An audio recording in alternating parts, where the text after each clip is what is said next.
Hello, everyone, and welcome to another episode. Today, we will be speaking about the tariffs that have been placed on Australia by the U.S., what it means for the U.S.-Australian relationship.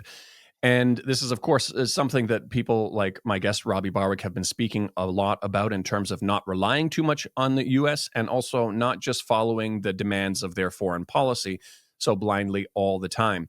Later in this video, we'll also speak about a new petition that Robbie has started to push back against the militarization of Australia by the U.S., something that maybe people are willing to pay a little bit more attention to now that they realize that the U.S. doesn't really have Australia's best interests in mind. So without further ado, we'll just jump into the meat of this. So Robbie, do you want to tell us a little bit about what has been unfolding over the past few days?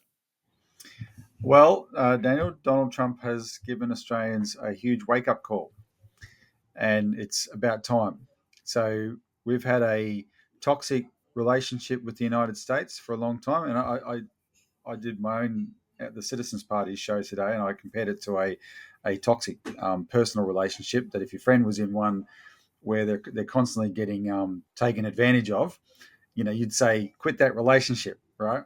But of course, a lot of reasons that such relationships last is because, people are too afraid to get out of them, fear of the unknown, and there's some emotional blackmail, etc.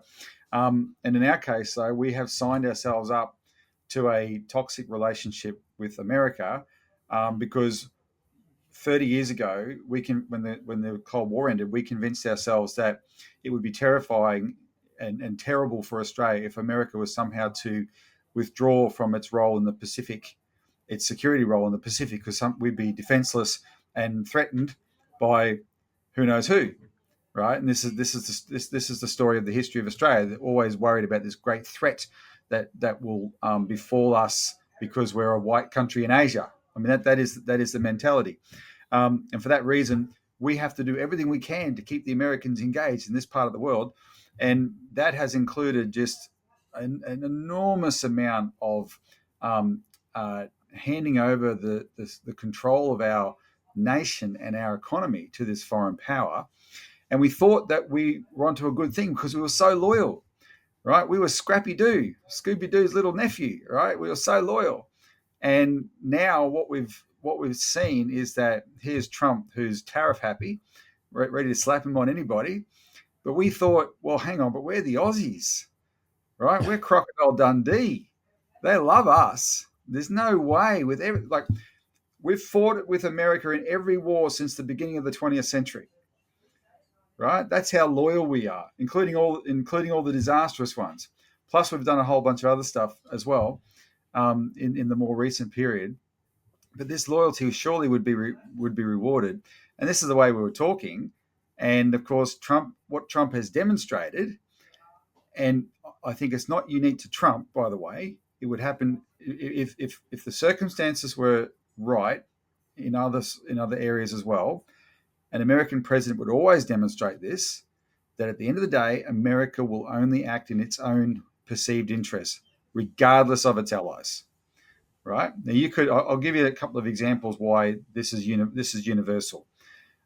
Look at the two wars America ignominiously just exited because there was no easy way to do it. Vietnam and Afghanistan. At a certain point, it's like, okay, there's no nice way to do this. We're pulling the plug. Sorry, allies. Sorry, all those collaborators in Vietnam or Afghanistan, and cling onto our plane. We're going to fly off, and you're going to drop off and die, right? But we've made that decision. Bang, you don't matter anymore. And in this case, Trump has said, America first. We're going to whack these tariffs on. We think Australia is one of the countries taking advantage of us, or that's the narrative. Bang, you're getting tariffs as well. We don't care that you're allies. And now this has shocked the Australian body politic. It's embarrassed the two major parties who take turns running our government here, because it has shown the holes in their narrative, and it's the wake-up call that Australians should actually take stock of this and realise, well, we've now just received in an economic framework a very clear message that we should apply to all frameworks. And if we build our future as a country around the supposed protection of this great power, we're fools. So it's time to stand on our own feet as an independent nation, forge your own path, and get out of these toxic agreements with the United States, starting with AUKUS. Yeah, I think you touch on a really important point. It doesn't matter if it was Trump or anybody else. Whenever the time comes when they need to look out for themselves, they're just going to pull the rug. And, everything that they've pressured Australia into doing and the antagonistic approach that Australia has taken towards China has largely been driven by the US's demands or through them funding various think tanks in Australia to ramp up kind of aggressions and hostility towards China. And that has resulted in China starting to diversify and Australia losing economic opportunities once again by people who maybe weren't too concerned because they knew that they had America on their side. Very, very naively. I saw a response from your prime minister there where he was basically saying, and he used the word friends many times. He says, we're friends. We're not supposed to act, friends aren't supposed to act like this. And it just came across as the most naive thing possible. It's like, no. There's no friendships when it comes to the US. They're out for their own interests, and everything they've asked you to do so far has never been in Australia's interest. It's been in their own. So like you said, this is a massive wake-up call. And do you want to mention briefly, I saw on one of your episodes really great conversation you had where you were talking about the mining issue and an example of China responding to those aggressions and saying, okay, you know what, we're going to move away and find alternatives. Do you want to briefly mention what unfolded there? Well, yeah, because we've had this narrative in Australia since there was this sudden turn in around 2015, 2016, led by the United States against China, which we followed along with. But we did it very much against our own interest because China is our biggest and best trading partner by far. We benefit immensely from our trade with China. But the narrative became, we're too dependent on China. That's the narrative, that the country we're too dependent on is China. Now, in reality, the country we're too dependent on is the United States, right? But, and I'll give you the proof of that in a second. But when you have one big customer like China, which is 40% of our trade, then that is a factor, right? You're gonna if something goes wrong with that customer, then we could be in trouble. But it just so happens that although theoretically it probably isn't great that a country is so dependent on one other country for its trade as we are in China, we're actually very lucky that it's China that we're the country so dependent on, because China has kept growing and kept investing and kept improving its economy. And despite years of alarmism, going back to Gordon Chang in 2000, his book, The Coming Fall of China, it's never happened. And our trade has just gone up and up and up. So, but that's just a trade relationship, right? We have a good customer in China and we benefit from it. Our relationship with America has been much more comprehensive. It is the biggest foreign investor in this country by far. Its foreign investment, the level of its foreign investment is almost the level of Australia's total GDP. So it's a huge absentee landlord. It's got big chunks of our corporations. Our party spends a lot of time going after the concentrated banking sector in Australia because it's got way too much power, and they call them Australia's big four banks. Well, they look Australian, but in fact, each of them are majority owned in the United States, and they're our big four banks, right? So these are some of the stakeholdings that America has, and it gives it enormous power over our financial system and how that actually works, as well as its other investments in this country. Then we have a trade relationship with America that is entirely in America's favor. It's 2-1 in America's favor, right? And this is what we're worried about losing at the moment. So here's an economy, America, that's taking advantage of us. Here's an economy, China, that's our best customer. It's the Chinese we've been insulting for the last 5 years.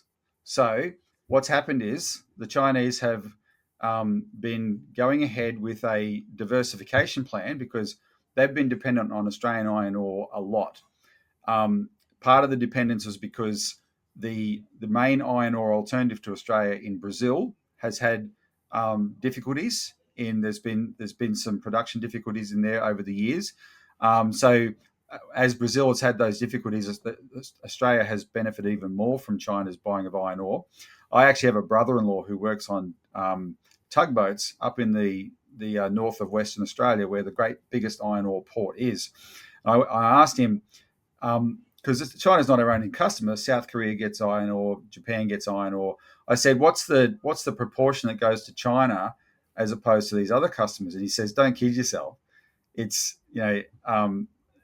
it's 99 out of 100 ships are going to China, right? It is so big, the trade with China, and the other ships come along, but they are not factors when it comes to that trade.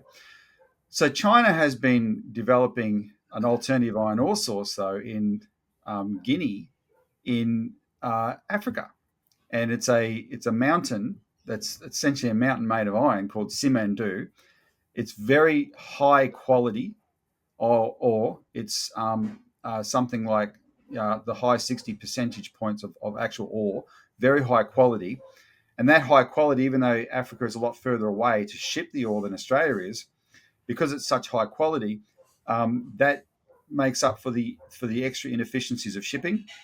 Plus, they can put that ore straight into electric arc furnaces, which were invented for essentially recycling steel, where you have far fewer impurities. Because when you have iron ore, you got 30% of the ore is dirt, right? 30 to 40% is dirt, and that's why you got to clean that out. These electric arc furnaces are designed for much cleaner stuff, but with the purity of this iron ore in Guinea, in Mount Simandu, it's worthwhile for the Chinese to do that. Now, the volume of iron ore in Australia is much, much greater than what's coming online, but that mountain in Guinea is coming online. It's got 3 owners plus Rio Tinto, which is the biggest British mining company in the world, and that's one of the big players in Australia as well. But Rio Tinto is hedging its bets, and it's not going to compete with Australia's iron ore on scale. The Chinese will have to keep buying for us, but what it will do, it will knock the profits big time. Right, so they'll still be profitable, but not as profitable, because it's been immensely profitable for us. And what do we expect when you consider the way we've been talking about China for the last 5 years? And in fact, the jurisdiction of Western Australia, which is one of our states, there would be no jurisdiction in the world that benefits more from trade with China than this one state. They have a member of parliament in that jurisdiction named Andrew Hastie, who will be the defence minister in a future government if the Liberal Party win the next election. He's gone out of his way for 5 or 6 years to insult the Chinese. He's compared them, in 2019, he compared them to the rise of Nazi Germany. In 2020, he distributed material here from a British think tank called the Henry Jackson Society, which was openly advocating that the West should economically decouple from China. Well, that might make sense to some redneck Americans, but Australia decoupling economically from China is calling for an absolute disaster for our economy. And a man from the jurisdiction that has the most to lose was actually leading the call for that to happen. And the Chinese are left scratching their head and going, do you want our business or not? Right? And so how does he get away with that, though? Like, how does he get away with that if he is going to be destroying the livelihoods of people in the area he's supposed to represent? Is it that the people are propagandized enough into believing these Nazi Germany claims and things like that they're just like, oh yeah, okay, and they don't realize that they're shooting themselves in the foot? Like, how can somebody get away with that when he relies on the support of his people? You know what I mean? Look, part of the answer is there's definitely a thing called a deep state, but it's the intelligence agents, etc., and the media plays a role in it. And we know from when you and I first started talking together, which was really at the height of the anti-China hysteria in Australia, which is why we got to know each other. There was a lot, for like a couple of years there, our party, the Citizens Party, felt like a lone voice. But then eventually other people started saying things. And there was this retired journalist, old-timer, proper journalist, who came out of retirement to do an investigative research piece on where did these policies come from, where we're suddenly so hostile against China. And he identified that back in 2017, a government department had a meeting, a secret meeting, or a confidential meeting, they would prefer to call it, probably at one of our leading think tanks called the Lowy Institute, where they said, we are going to follow this path in terms of foreign policy now, behind the United States, and it will damage our trade, and we're just going to have to suck that up, because they knew the Chinese would hit back on the trade, and we're just going to have to suck that up. And this wasn't a politician doing the briefing. This was bureaucrats in the government. That's usually a political decision. If you're brave enough to make that decision public, that's usually a political decision. The fact that the bureaucrats were the ones doing this briefing shows you that this was a whole of government decision influenced by these great foreign powers, the British and the Americans, who were determined to make this strategic shift. And once that's the direction, then everybody's on board. The commercial media is very concentrated. The ownership of the commercial media in Australia is very concentrated. You've essentially got two big operators, one of whom is Rupert Murdoch. Now, what's Rupert Murdoch like? Well, we know he's one of the leading neoconservatives in the world. He's the guy who gave us the Iraq War. It wouldn't have happened without his media machine making it happen. Plus, if you follow his activities in the last few years, one of the interesting things that happened is during COVID, he holed up somewhere for a while in the UK to get away from the bug, and he was having to operate his empire by remote control, clearly only being consulted on the big things. And he was sending emails back to his main media people, and he was actually giving some of these were leaked, and he was actually giving orders to them to ramp up the China attacks. Right? He was saying blame that on China, blame this on China. That's what Rupert Murdoch was doing. So he was part of this agenda that was rolled out at that time. The other big media here is called the Nine Group. They almost became, for a while there, they were always, for years, decades, they were the counter position to the Murdoch media. On the China question, they became worse. They became more feral. Our former Prime Minister, Paul Keating, in March 2023, gave us an address at the National Press Club, and he singled them out and said, who are these people? He singled them out by name because they were doing the most alarmist kind of reporting. And this is what manufactured the consent of the public. And so you got this, we're starting to get this redneck sort of nationalist pride. We're getting, China's hitting back at us economically, and some of our trade's getting damaged, but at least we're standing up for ourselves. And I've got to give you this one example. This was the pinnacle, right? So Tasmania, the state of Tasmania, which is the island at the bottom of Australia, it's no place in the world. It probably ranks with New Zealand as a reputation for clean and green, right? Everyone loves produce from Tasmania, etc. Tasmania has a wonderful trading relationship with China in terms of those products, because the Chinese like those products as well, right? So when the Chinese put a ban on lobsters, Tasmania was one of the places that were really whacked. And they had an episode of our national broadcaster, ABC, Australian Broadcasting Corporation, on the consequences of these trade bans for certain industries. And they had I kid you not, they showed this main lobster trader in Tasmania, and he had a big plant at the airport, because these are flown to China. They're very valuable in China. And that plant consisted of big sheds with big tanks in them, and the lobsters were kept alive in these tanks for fast packing and transportation to China, so they could get there within like 12 hours or something, right? Bang, bang. And it was a big operation. And all that had ground to a halt. And he was left taking styrofoam boxes himself in his car to local fairs to try and flog a few lobster at a local fair. And when they asked him this guy was really brought down by this ban. And when they asked him what he thought of the government for its insults to China, which triggered this ban, he said, "Oh, well, it's good that we're standing up for ourselves." So, to answer that question, people are willing to shoot themselves in the foot if they're propagandized enough to say that we need to take a stand. Yes. It's remarkable. People are willing to sacrifice themselves for this phony narrative. And it's kind of ironic too, because, here the Chinese are willing to say, when it comes to your mining industry and products, they're willing to say, all right, you don't want to be friends? Okay, well, we'll go somewhere else. But that kind of makes the excuse that the U.S. is using to put tariffs on Australia a little bit more ironic, because they're fabricating some things about Australia in order to kind of justify this whole thing. Do you want to go into that a little bit? Yeah. So Donald Trump, when he got elected, and then in the period where leading up to his inauguration, what was interesting were the nominations that he made. And the first good news was the nominations that he didn't make, namely John Bolton and Mike Pompeo. And that was brilliant news, because those two guys did more in the first Trump administration to try and push the world to war than anybody else. And Mike Pompeo especially, and Mike Pompeo had a lot of influence over the Australian Prime Minister, Scott Morrison. And so that was excellent news. And so you're thinking, okay, let's hope for the best here.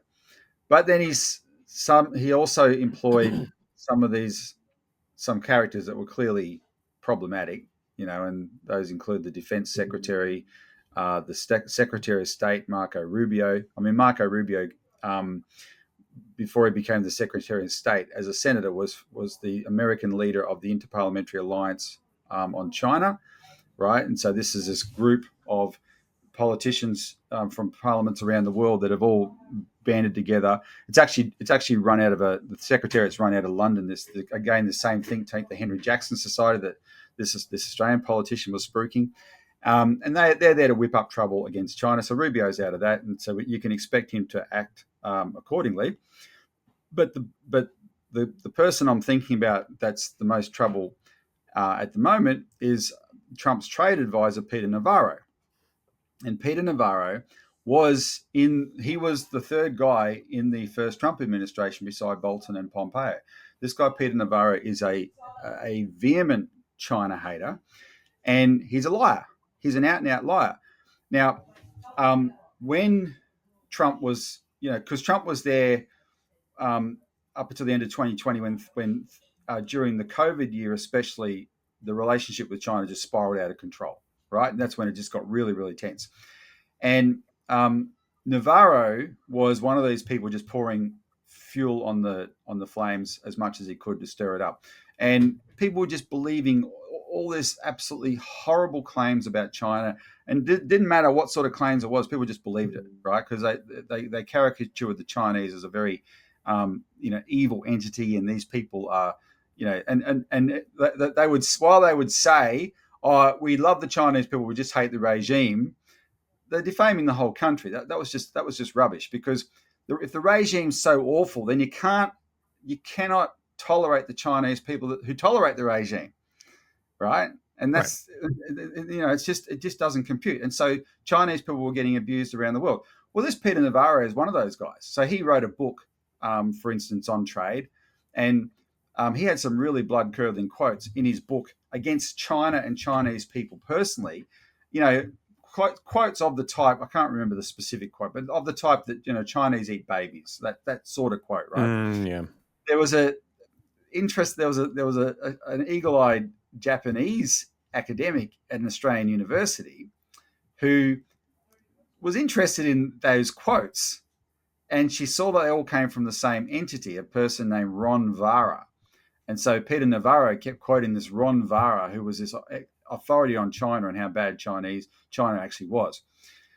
And as she went digging to look for who this was and the source of the quotes and what this person's expertise was, etc., and she couldn't find anything, and she eventually concluded, hang on, that person's name is an anagram of Navarro's own name.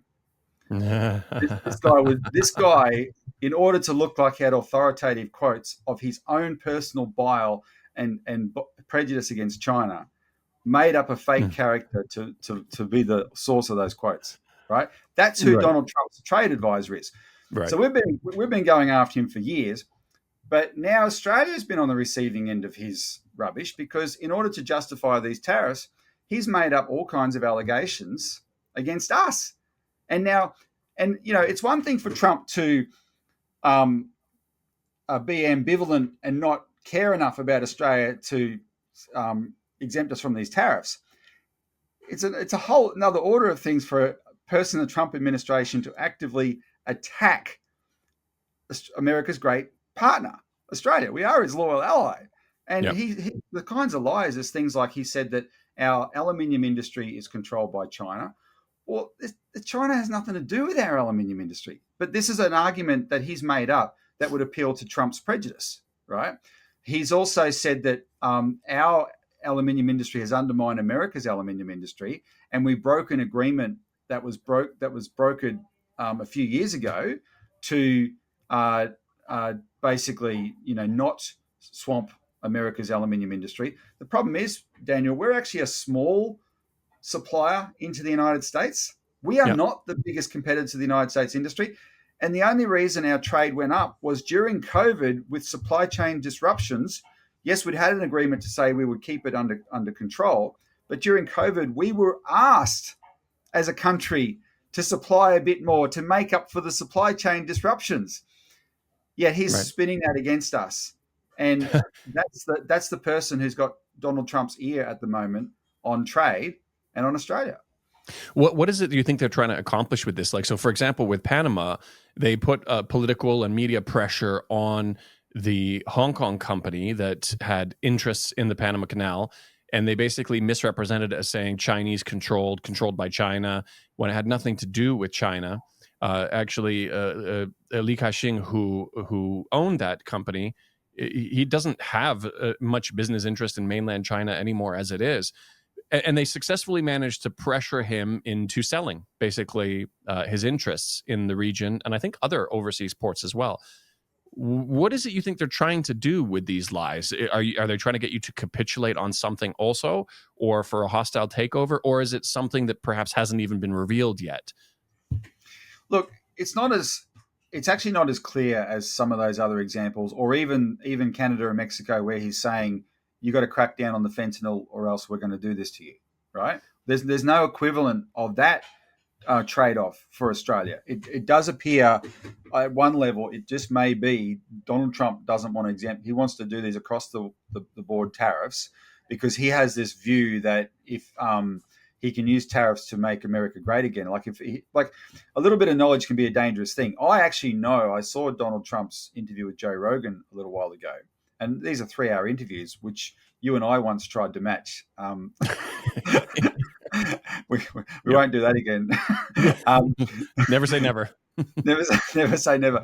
But I remember there was I know a little bit about the history of America and its tariff policies as well in the 19th century. It's one of the subjects I've studied. And when he talked about it, I thought, oh, you've actually learned a bit about this. You're not just shooting off the hip. But he's only learned a little bit, because it's not a magic wand to whack on tariffs and say, oh, this will fix everything. Because America just cannot, it's dismantled so much of its actual industrial economy. It cannot wave a magic wand with tariffs and expect to be able to compete with China's extremely sophisticated, efficient supply chains. It just can't. What China has built up over decades, right, while America has dismantled itself over decades, tariffs alone can't do that. You need to take an approach where you have a more long-term view, and Trump seems he just wants to wave a magic wand. So that may be the case. However, back to my favourite member of parliament, the one I've been talking about from the state of Western Australia, given how close he is to the Americans, I'll just make it a point here. He's actually married to an American. Now, I don't care that he's married to an American, but I tell you now, if there was an Australian politician who was married to a Chinese person and they were as active on the other side as he is on his side, that person would be promoting China, as a agent of foreign influence, possibly a spy, all sorts of things. By this same politician, by the way, he'd be leading the charge against them. But you get a pass when your wife's an American. But he actually said last week, I kid you not, because part of this picture is last week in the White House, Trump was sitting down doing, I forget who was meeting that day, and one of the journalists said, what about AUKUS in relation to Australia? And Trump said, what's that? And every politician in Australia wet their pants. Oh no, he doesn't know. AUKUS is Australia, United Kingdom, United States, and it's this massive military alliance that's going to protect us, supposedly. This is our protection. And Donald Trump actually said, "What's that?" And so that really freaked everybody out. So this politician, Andrew Hastie, at an event where this came up because it had just happened,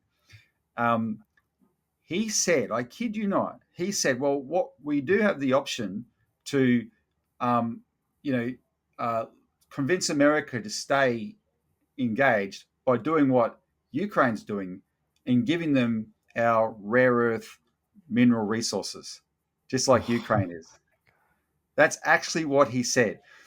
Now, either here's what I'm thinking: either he is just such a sycophant and so desperate to keep the Americans engaged, he's willing to give everything away, or this is part of the long game where somehow he's been put up to say that to begin a narrative that actually does end up in Trump going, "Oh, well, that's a good deal."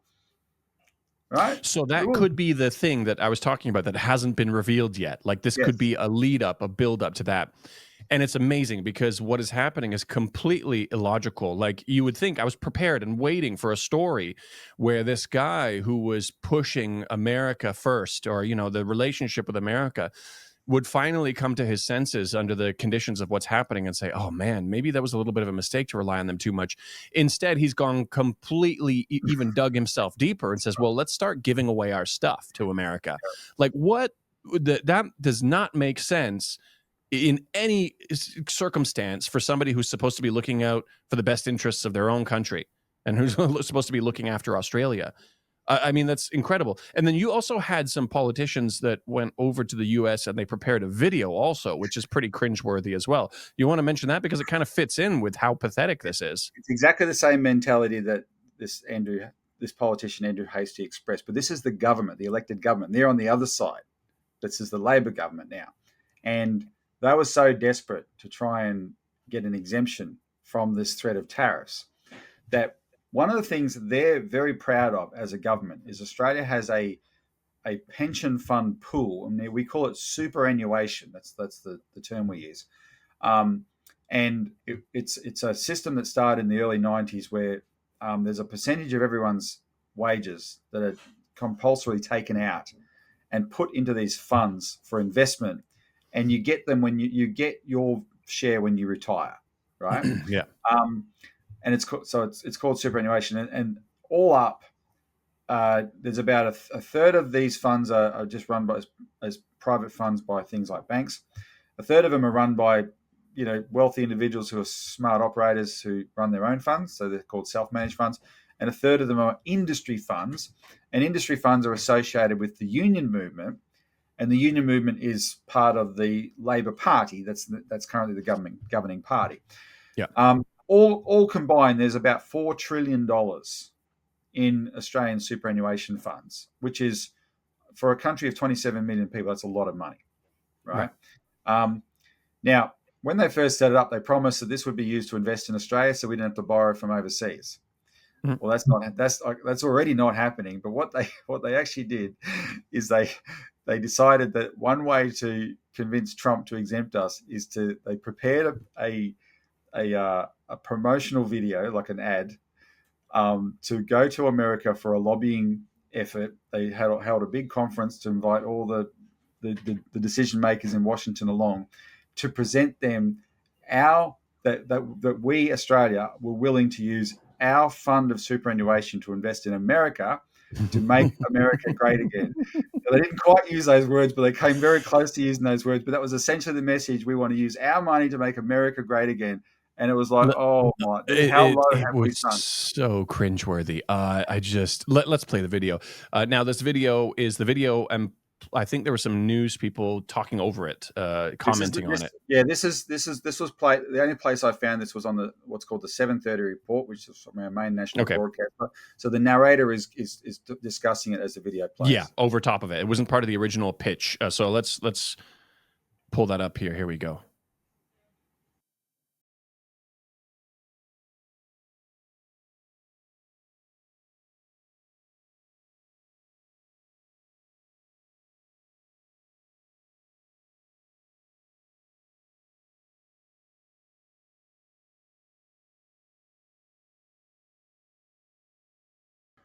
I'm not even Australian, but I feel so embarrassed. even like on your behalf, just let's Well, make America. I look That's a pretty bit much what red. it's saying. Let's make America great again. We're going to take our money that we promised our Australians to build their country with and spend it on you guys. Yeah, Please still be our friends. yeah. And I mean, maybe I should give Trump credit that he doesn't get bought off by crap like that because it's so embarrassing that we did it. And you know what? Even though the latest briefing I got from Richard in our office, Richard, is that from this morning's press is that our government has said, despite Trump whacking tariffs on us anyway, that program of using our superannuation in America is going to go ahead. Oh, what? Hence my use of the metaphor of a toxic relationship, right? So what the ordinary person in Australia who has been propagandized by this media effort to want to be a part of this Western club or to be against China and all this stuff, like the lobster farmer, like the people in Western Australia, do you feel like any of this is causing them to wake up? Like I do feel like there's an opportunity for your stuff to now for people to take a little bit more seriously. But are you starting to see any sort of a shift where people are finally starting to wake up, or now is the time to kind of take the bull by the horns and make sure you at least start that awakening? Look, there was a shift after 2022 because we got a new government, and the new government gave the Chinese the chance to do a reset because they weren't going to back down to the old government that had been so insulting. And the new government knew that they didn't have to be that insulting, right? You could, that doesn't get you anywhere. That game is very short term. Plus, we'd lost a lot of trade with China, not the big stuff like iron ore, but all these other elements like the lobsters and wine. And I mean, we've got a massive wine industry here, and it really copped the hiding because the Chinese put 100% tariffs on wine or something. That's all been lifted now because the new government has very patiently set about to deal with every item of trade and done it in the proper way. You don't have to be, and you shouldn't be insulting to any country, right? I got sick of hearing our government justify being so subservient and submissive to the United States and then beating their chest about how strongly they talk to China, right? And I'm thinking, well, China's our biggest trading partner. Why? They're our best customer. You don't get anywhere insulting your best customer. But so it definitely improved. But I give most of the credit for that to the Chinese side, right? Because they just they made their point. Quick aside here, I'm a big fan of George Yeo, the former Singaporean foreign minister. Really thoughtful guy. I think he's one of the most important people in the world, like his colleague Kishore Mahbubani, in explaining China to a Western audience, right? Because a Western audience can get easily misled. George Yeo once, not that long ago, made the point that all through history, China hasn't been an aggressive power that goes and invades and punishes, but it does make its displeasure known with its market. It's had this huge market, and if you're in China's good books, you get access to its market, and the way they show their displeasure is deny you access to their market, which is a much better way, in my view, than fighting wars. I mean, this is George Yeo's argument, and I agree with it. So we copped that as well, right? That was what happened. Yeah. Go ahead. Well, so the government though was able to do those kind of shifts, and the public has come along and seen that it has been better. Right. I think there has been a general education of the public. Well, it is better to deal with China like that than what was happening before. Where did that really get us? Now, last week, or the week before, China sent a naval flotilla down. Well, not really a flotilla, it's just 3 ships. And for the first time, our government actually acknowledged that when China did that, they didn't try and be alarmist about it. Our opposition did, but the government didn't.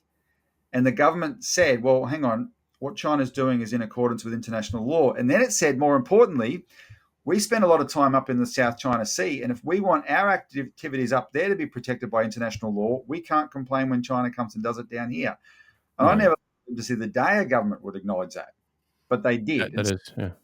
They must feel there's a certain shift to be game to even talk that way, right? Yeah, that is huge. It is. Yeah, it is. And so that's why I think there is some momentum, but there's a lot of details people don't know, including what our government has all still done anyway to allow massive military build-up in Australia. And that is to our detriment. And that's why we've got to use this opportunity to say, okay, you see what America's really like? Let's go the whole way to independence. Yeah, that's something we'll wrap up on in a second. And to further your point, you know, when Australia was more antagonistic towards China, and obviously they started putting trade barriers in place, China actually put out a document, didn't they, with like, these are our list of our grievances. And they were pretty clear. They were pretty reasonable and clear. Whereas when the US is doing this to you, there's no real clear understanding. Like, what's the goal here? What is it you want to accomplish? And the one grievance that they did put out was manufactured. It was false. And so I guess there's a real opportunity here.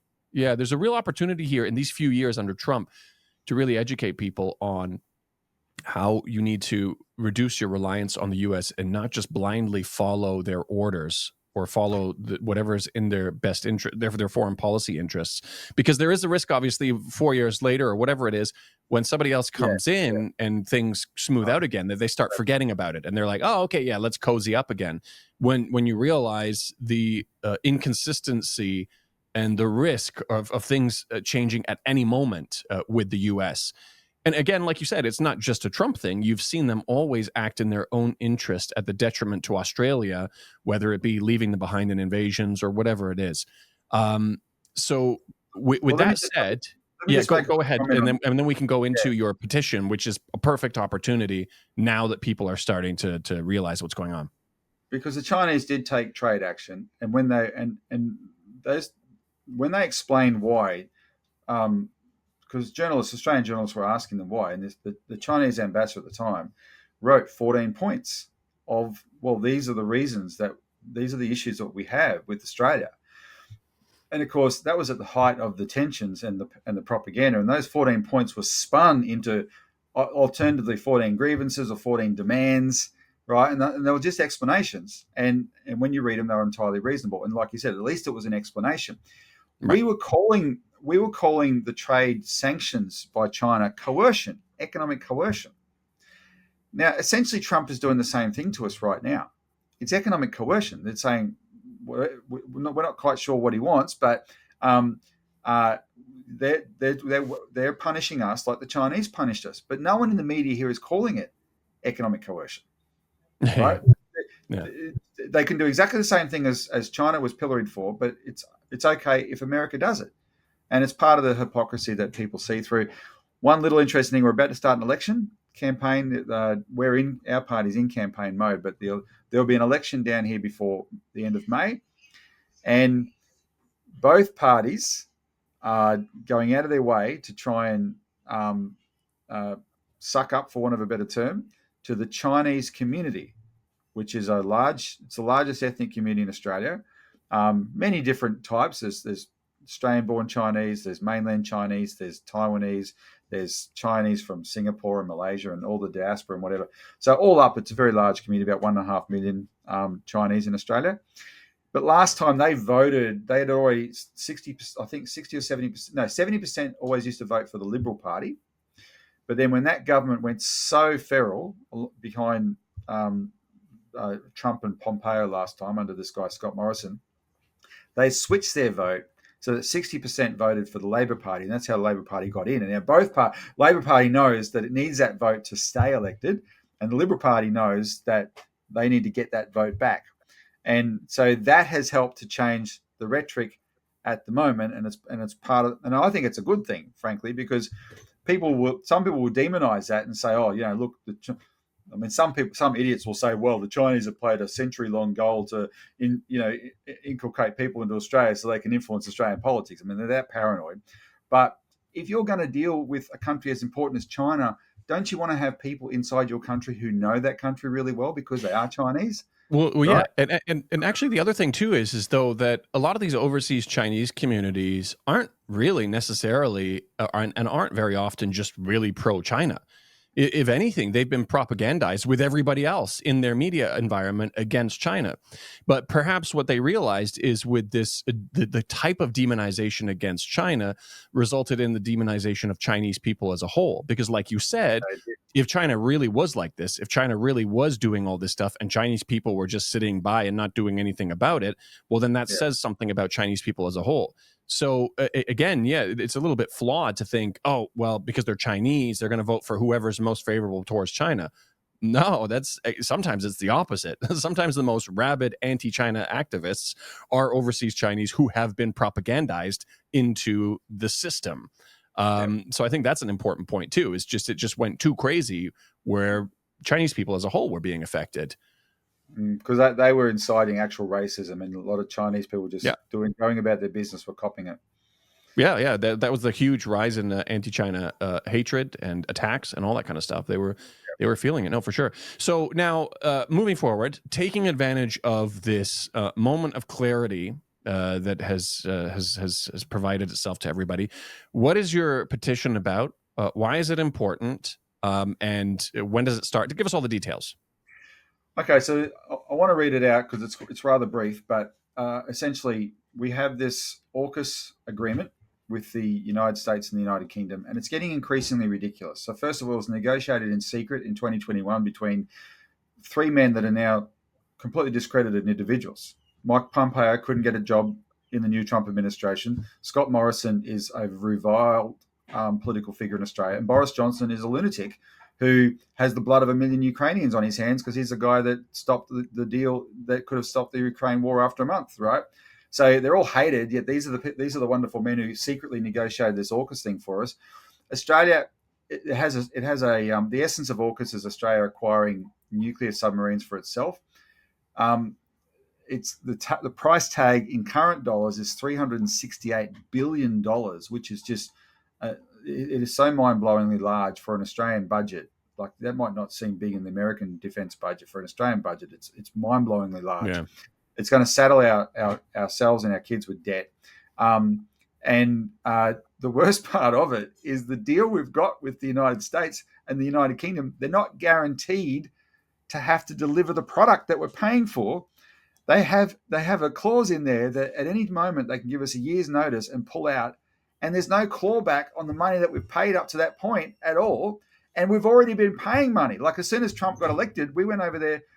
Our government went over there with, I think it was an $800 million check for that latest stage. We'd already handed over at least $5 billion. And as our former Prime Minister Paul Keating said when he ridiculed this in 2023, he was talking about the San Diego announcement when it was Albanese, our Prime Minister, Rishi Sunak, and Biden at that point. And he said, everyone it was all pageantry and etc. and everyone was cheering this, but he said there was only one guy paying, and that's our guy, right? We're paying the whole bill. But now, so there's no guarantee it'll be delivered, and now all the noises out of both America and Britain is they can't deliver it. America is supposed to sell us Virginia-class nuclear submarines as an interim measure, while the British take decades to make us a special new type of submarine, nuclear submarine. The American Congress is saying we do not have the production ability to make enough submarines to sell spare ones to Australia. We just don't do it. We just can't do it. So that's the big, and so their solution to that is, well, that doesn't matter. We'll just park our own submarines under our own command down there, and we'll protect Australia for them. Which means, we don't have any sovereignty already. That just is the end of it, right? On the British side, there's a big scandal around Rolls-Royce, which is supposed to manufacture the nuclear reactor for our submarine. And after 3 years of scoping out all the specifications, etc., the conclusion is, by the highest authorities in the UK, Rolls-Royce ain't up to the job. It can't manufacture this. So this is looking like something will never happen. And by the time our government admits it'll never happen, they will have paid over tens of, if not up to 100 or so $billion, right? It's just a crazy, crazy, stupid deal that they only get away with because they've got this compact with the media, et cetera, to try and, whip people up into this frame of mind. Oh, we need this protection. We need this protection.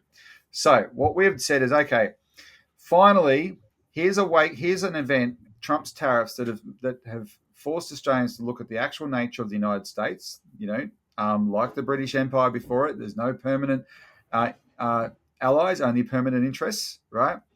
And so we have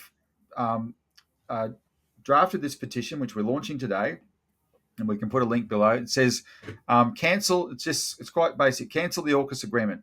To the Speaker and members of the House of Representatives, which is our Parliament, this petition of concerned Australians draws to the attention of the House that the United States of America has control of large areas of Australia's land for its military bases.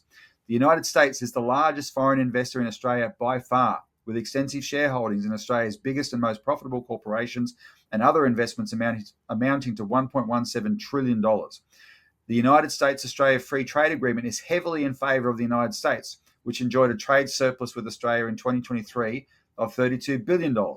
Australia has supported the United States in every foreign war since the beginning of the 20th century, has supported the US policy of confronting Australia's biggest trading partner, China, at the expense of our trade, and has committed to spending $368 billion on the Australia-United Kingdom-United States AUKUS agreement to buy nuclear submarines, which has been provocative to our Asia-Pacific neighbours and which we are unlikely to ever be delivered.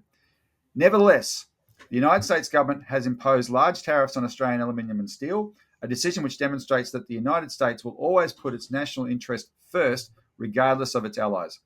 This decision confirms that it is time for Australia to chart our own course as an independent nation. We therefore ask the House to immediately assert Australia's independent national interest and cancel the expensive, unreliable, and provocative AUKUS agreement and spend the money we save on investments in Australia's interest. That's the petition. That's very much needed now. I think you are going to have a lot more people paying attention to it, considering that everything unfolded, at least if, things unfold in a logical manner, which they don't always. But we'll definitely put the link down in the description for that. We'll probably, post something on Twitter also to get people signing up for this. But that's great. I think we covered a lot. Go ahead. Just to specify, this is a petition for Australian viewers of your show. Right. The Australian viewers, and I do have a large percentage of viewers in Australia, I think, because we've done a lot of stuff together. So definitely no. Anyways, it's still useful for other countries to take a look at what's unfolding here so that they don't fall into the same trap, even though many of them already have. Yeah, but we're sort of like the gold standard. I don't think anybody can outdo Australia in that regard. No. We've gone hard. Yeah. No. All right. Well, thanks a lot. That was really informative. And thanks for letting us know what's going on in Australia. Thanks. And we'll put the links in the description and chat next time. Excellent. Thanks, Daniel. Appreciate that. Thanks very much.